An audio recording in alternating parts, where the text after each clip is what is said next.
बघा आत्ताच आपण काय बघितलं, स्टेप डाऊन चॉपर बघितलं. ओके, स्टेप डाऊन चॉपरमध्ये काय होतं, output voltage is less than input voltage. Step डाऊनमध्ये काय होतं, आउटपुट व्होल्टेज हे कमी असतं इनपुट व्होल्टेजपेक्षा. पण जर आपल्याला आउटपुट व्होल्टेज जास्त पाहिजे असेल तर आपण स्टेप अप चॉपर वापरतो. काय वापरतो, स्टेप अप चॉपर. तर स्टेप अप चॉपर म्हणजे काय, असं चॉपर जे काय करतंय, आउटपुट व्होल्टेज हे इनपुट व्होल्टेजपेक्षा जास्त देतं, त्याला काय म्हणतो आपण, स्टेप अप चॉपर म्हणतो. तर व्ही व्होल्टेज अप्लाय केलं आपण आणि हे इंडक्टर आहे, त्याच्यानंतर हे तुमचं SCR आहे, हा डायोड आहे आणि फिल्टर कॅपॅसिटर. कारण इथे इंडक्टिव्ह सर्किट आहे, इंडक्टर काय करतं, एनर्जी स्टोअर करतं आहे. ओके, आणि प्युअर तुम्हाला DC भेटायसाठी हे यातले जे हार्मोनिक कंटेंट आहे ते काढण्यासाठी याचा वापर केला जातो, फिल्टर म्हणून. ओके, आणि त्याच्यानंतर हे काय, लोड आहे आणि याच्या अक्रॉस आपण व्होल्टेज मोजतो. तर इनिशियली इन फर्स्ट मोड, पहिल्या मोडमध्ये तर हे काय I1 to I2. पहिल्या मोडमध्ये SCR ऑन असतो आणि करंट हा इंडक्टर आणि SCR मधून फ्लो होतो. करंट हा इंडक्टर आणि SCR मधून फ्लो होतो. अशा पद्धतीने करंट वाढत वाढत जातो I2 पर्यंत. कुठपर्यंत वाढत जातो, I2 पर्यंत वाढत जातो. मग बघा पहिल्या मोडमध्ये SCR कंडक्ट होतो आणि करंट असा फ्लो होतो इथून.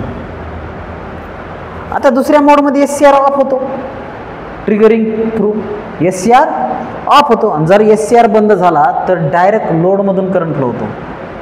जर SCR बंद झाला तर काय होतं, डायरेक्ट लोडमधून करंट फ्लो होतो आणि आउटपुट व्होल्टेज जे आहे ते तुमच्या लोडच्या अक्रॉस आउटपुट भेटतं. ओके, तुमच्या लोडच्या अक्रॉस आउटपुट भेटतं. तर हे बघा आउटपुट व्होल्टेज हे इनपुट व्होल्टेजपेक्षा पण जास्त आहे, म्हणून या टाईपच्या चॉपरला आपण काय म्हणतो, स्टेप अप चॉपर म्हणतो. तर पहिल्याच्यामध्ये I1 करंट फ्लो होतो. ओके, तर SCR तुझं इथं काय ऑन आहे, SCR काय ऑन आहे. दुसऱ्या याच्यामध्ये SCR बंद आहे पण current supply to direct load flow होतो.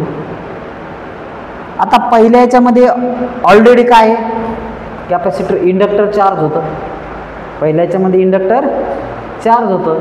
मग हे इंडक्टर काय करतं आहे, ॲडिशनल सप्लाय प्रोव्हाइड करतो लोडला आणि त्याच्यामुळे आउटपुट व्होल्टेज हे इनपुट व्होल्टेजपेक्षा जास्त होतं आणि म्हणून या टाईपच्या चॉपरला आपण स्टेप अप चॉपर म्हणतो.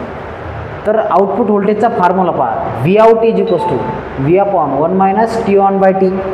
T ऑन बाय T काय असते, ड्युटी सायकल असतं ना. So D is equals to T on by T. मग as output voltage is more than input voltage, this type of chopper is known as boost chopper किंवा step up chopper. तर हे लिहायचं कसं, सगळ्यात पहिले ती ही डायग्राम काढायची.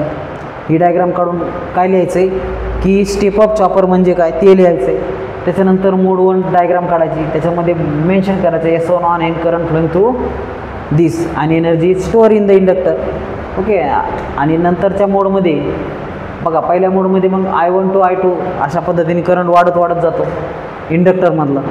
ओके, हे इंडक्टर करंट आहे, डेल्टा I म्हणून आपण. मग दुसऱ्याच्या मोडमध्ये काय होतं, S1 बंद होतो आणि करंट हा इथून असा फ्लो होतो. म्हणजे I2 to I1 फ्लो होतो. आणि या पद्धतीनं तुमचं परत मोड 1 मोड 2 मोड 1 मोड 2 अशा पद्धतीने येणार आहे.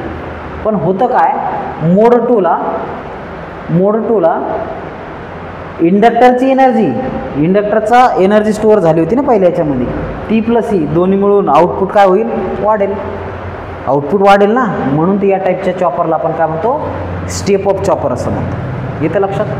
So this is step up chopper. So right down.